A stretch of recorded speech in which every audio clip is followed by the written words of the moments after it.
ヤザン・ゲーブルは機動戦士ゼータガンダムやガンダムダブルゼータに登場する人物です。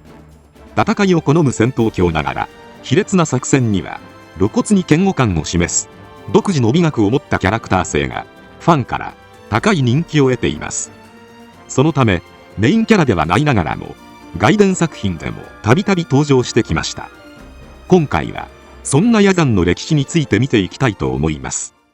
まずゼータガンダムにおけるヤザンはティターンズに所属していたパイロットで、グリプス戦役では幾度もアーガマの前に立ちふさがりました。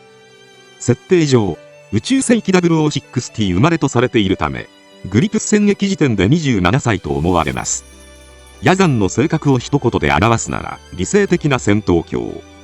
ティターンズに入ったのも組織の思想に共感したからではなく、ティターンズにいる方が戦えるからという非常に単純な理由でした。そんなバトルジャンキーぶりはサラから凶暴で野獣のような方と評されています。ただ戦場があれば何でもいいというわけではなく、コロニー落としや毒ガス攻撃といった非人道的な作戦には嫌悪感を示しており、戦いに独自の美学を持っています。そのため卑劣な手段も厭わないジャマイカンのような上司とは折り合いが悪く、正攻法で戦わせろと直訴するシーンもありました。また上司に使われっぱなしの人間ということでもなく、逆に敵を利用して邪魔な上司を排除するなど狡猾な一面も見せています。作中ではスーパーガンダムを誘導してアレキサンドリアのブリッジに攻撃させ、ジャマイカンを謀殺していました。一方でシロッコのように傲慢不遜ながら能力はある者は重宝し、自ら前線に立つ姿勢を見せる者とは相性が良く、グリプス戦役でも最後までシロッコとは味方であり続けています。なお劇場版ではシロッコへの手土産として戦闘のどさくさに紛れてバスクを謀殺していました。また部下思いな一面もあり、作戦前で緊張するアドルの股間をつかみ緊張をほぐしたり、地球に落下する百式を追いかけようとした部下にシロッコに言われた役割は果たしたんだ、焼け死ぬことはないと忠告したりしています。またラムサスが撃墜された際には彼の名前を叫び激高していました。そんな情に熱い一面から部下にも非常に慕われており、ラムサスたちはバスクやシロッコではなくヤザンを信じて戦場に身を投じています。このように戦場を好む悪党ではあるものの外道ではありません。そのためエキセントリックな人物が多いゼータガンダムにおいては、軸を持った一貫性のあるヤザンにむしろ好ましさすら覚える方もいるのではないでしょうか。また野蛮な人間ながら多少の社交性を備えており、ナビキン勢にモビルスーツ部隊を託された際には礼を述べて握手を求めるシーンも見られました。政治的駆け引きを行える知力も備えており、バトルジャンキーにもかかわらずただ利用されるだけの人間ではありません。こうした戦場で生き残る知性を備えていた点もシロッコに認められた要因だったのでしょう。ちなみにニュータイプの素養はあまりないようで、カミーユもヤザンに対して戦い慣れしているようだが精神的プレッシャーは感じないと評していました。ただシロッコが設計したハンブラビに登場した際は得体の知れない力を感じるとニュータイプらしい感じ方をしています。シロッコもヤザンに素養を見たのか、シロッコ率いるドゴスギアの空気に戸惑うヤザンの姿に可能性を感じると語っていました。ただ結局グリプス戦役ではニュータイプへの覚醒には至っていません。なおグリプス戦役後にニュータイプの素質を失ったのか、ジョニー・ライデンの帰還では俺はニュータイプ特性がないそうだと語っていました。それでもニュータイプにも劣らない高い腕前を有しており、作中ではギャプラン、ハンブラビといった高機動の機体も難なく乗りこなし、強化人間と同等以上に使いこなしていました。劇中では幾度もゼータガンダムを窮地に追い詰めており、ドゴスギアに移った直後の戦闘では撃墜寸前まで追い込んでいます。なお野獣のような荒々しい戦い方を好む一方で、仲間を気にしながら戦う戦況を俯瞰する戦術眼も持ち合わせているようです。連携も得意としており、ラムサス、ダンゲルとのクモノスを使った戦術でアーガマのモビルスーツ隊を苦しめていました。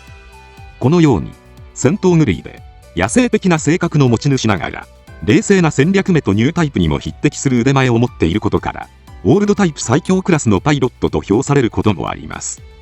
そんなヤザンは数多くの機体に登場してきました。フォン・ブラウン氏におけるエウゴとの戦いでは、ギャプランに登場して出撃。機動力を生かして、ファーのノルメタスを追い回しています。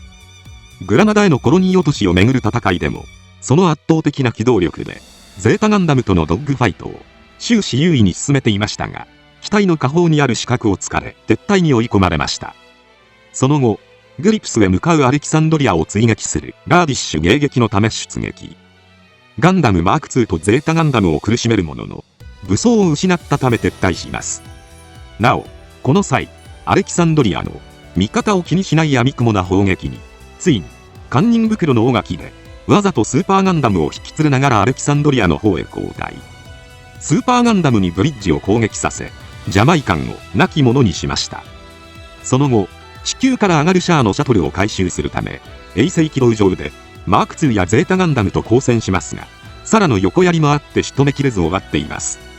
なお、当初は、バトーアーガマのため、積極的に作戦に参加していたヤザンですが、アレキサンドリアが、サイド2の25番地への毒ガス攻撃を行った際は参加を拒み、ブリーフィングにも乱入するなど、徹底的に毒ガス使用への拒否感を示していました。この頃から、艦内で厄介者として扱われるようになり、アーガマへ奇襲を行った際には、ジェリドとマウアーが奇襲をかけるためのおとりにされています。こうして折り合いが悪くなったため、ドゴスギアに転属しました。ここで、シロッコからハンブラビを受け取り、グリプスからラムサス、ダンケルを招集してヤザン隊を結成。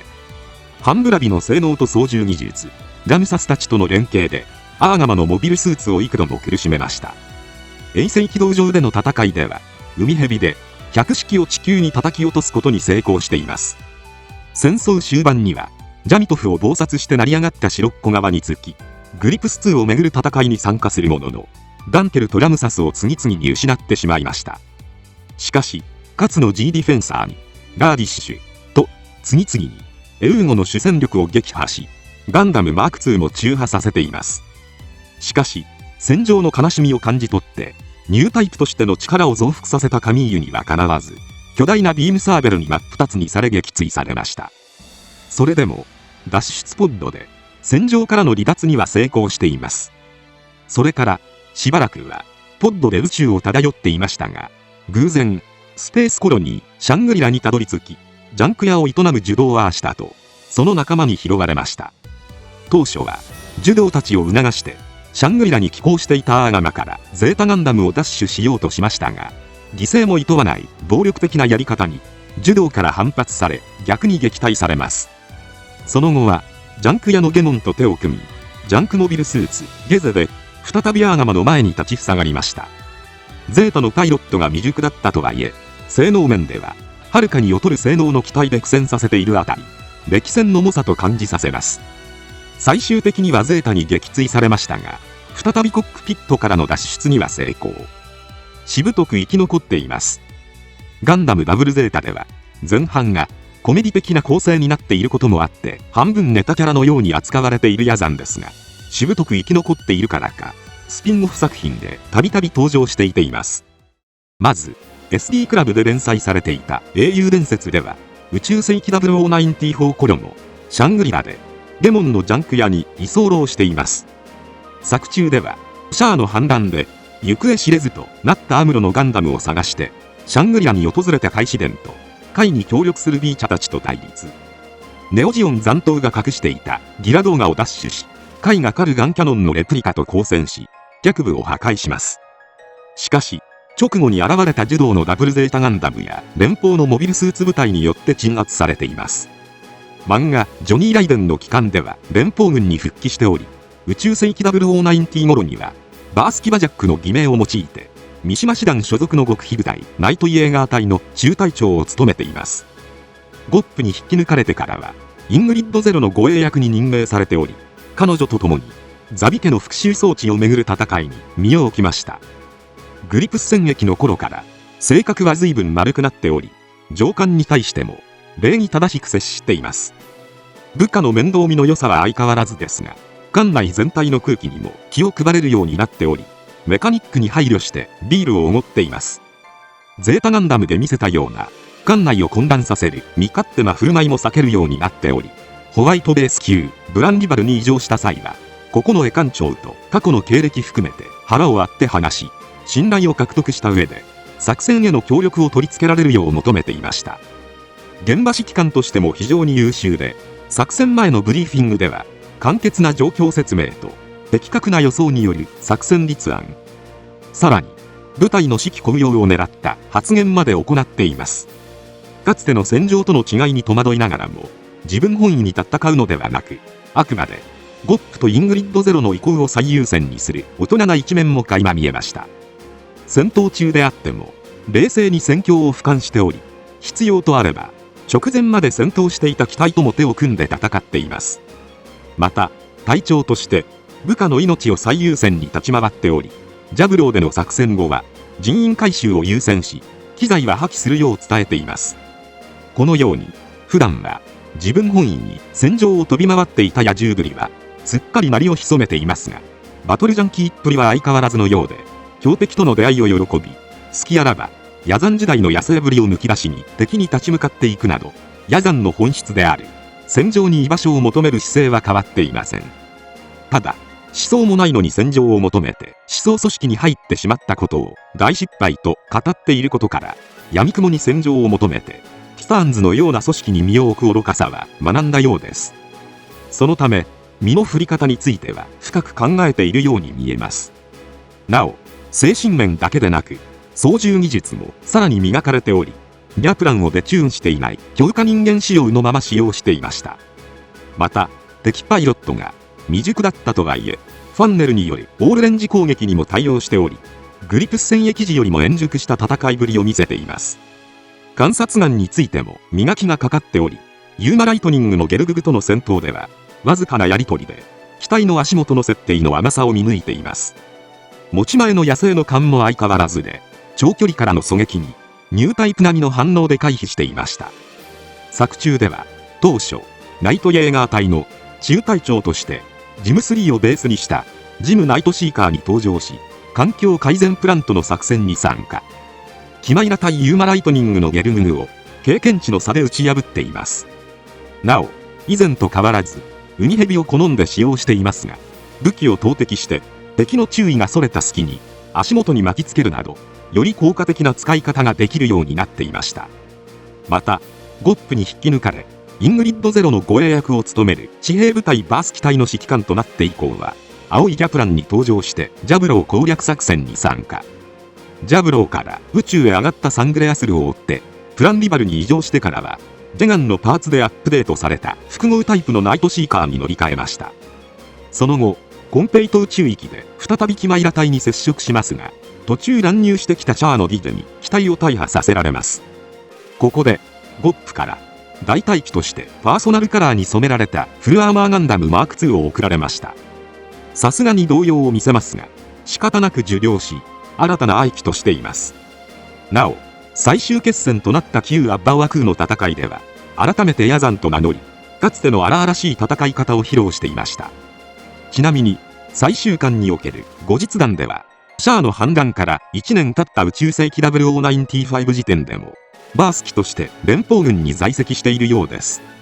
ちなみにバース機はどう見てもヤザンそのものですが、当初は会話でほのめかされる程度でした。しかしコミックスの帯ではヤザン復活、ヤザン&可変モビルスーツギャプラン復活、ヤザン専用ガンダム出る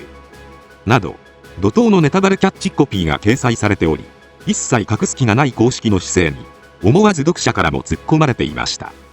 またヤザンはその人気ぶりから SD シリーズにも輸入されています。 SD ガンダム外伝ではハンブラビのような形状をした甲冑をまとったムンゾ帝国の戦士として登場。ヤザンの気性の荒さのみを抽出したようなキャラクターとなっており、民間人にも平気で手を出す外道と化していました。 SD ガンダムモーレースでも悪辣さを存分に発揮。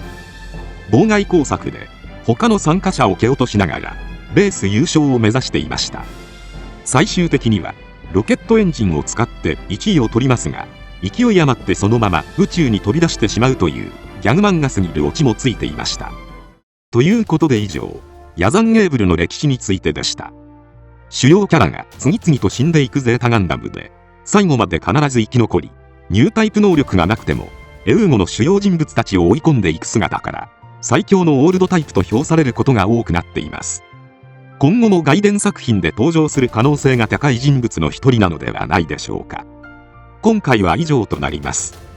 チャンネル登録されるかはお任せいたしますので、もしよければ、もう一本動画を見ていただけたら、とても嬉しいです。最後までご視聴いただき、ありがとうございました。